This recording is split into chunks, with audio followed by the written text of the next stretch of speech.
Industry అంతా వినిపిస్తున్న heroine పేరేంటో తెలుసా? భాగ్యశ్రీ బోర్సే. అదేంటి, ఫస్ట్ ఫిలిం ఫ్లాప్ కదా, అయినా సరే ఇండస్ట్రీ మొత్తం ఆమె పేరు ఎందుకు వినిపిస్తోంది? చేతిలో ఉన్న సినిమాల వల్ల అంటారా? కాదు కాదు, తాను చేయబోయే సినిమా వల్ల అంటాను. బోర్సేకు ఏకంగా బాహుబలితో నటించే అవకాశం వచ్చిందట. చేతిలో సింగిల్ హిట్ లేదు, కానీ చేతి నిండా చిత్రాలు ఉన్నాయి. తమిళంలో ఒక్క సినిమా విడుదల కాలేదు, కానీ అక్కడ కూడా క్రేజ్ పీక్స్ లో ఉంది. ఇండస్ట్రీ ఏదైనా హీరోలందరూ ఆ హీరోయిన్ డేట్స్ కావాలి అంటున్నారు. ఇంతకీ ఎవరా కథానాయిక? ఆమె మిస్టర్ బచ్చన్ బ్యూటీ భాగ్యశ్రీ బోర్సే. హనుమాన్ దర్శకుడు ప్రశాంత్ వర్మ ప్రస్తుతం ప్రభాస్ తో సినిమా తెరకెక్కించేందుకు సిద్ధమవుతున్నాడు. ఈ సినిమాలో హీరోయిన్ గా మిస్టర్ బచ్చన్ ఫేమ్ భాగ్యశ్రీ బోర్సే పేరు పరిశీలనలో ఉందట. ప్రస్తుతం ఈ బ్యూటీ చేతిలో 3 చిత్రాలు ఉన్నాయి. వాటి మధ్యలో డేట్స్ కుదిరితే రెబల్ కు జోడీగా భాగ్య కనిపించడం ఖాయమంటోంది టాలీవుడ్.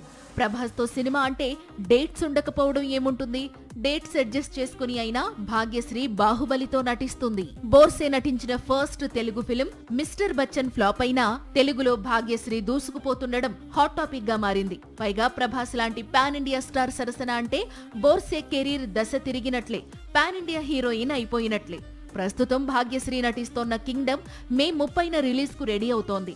ఆ తరువాత లైన్ లో రామ్ తో న్యూ మూవీ ఉంది. దుల్కర్ సరసన కాంతా అనే మరో చిత్రం చేస్తోంది. ఇప్పుడు వీటితో పాటు రెబల్ మూవీ యాడ్ అయ్యింది.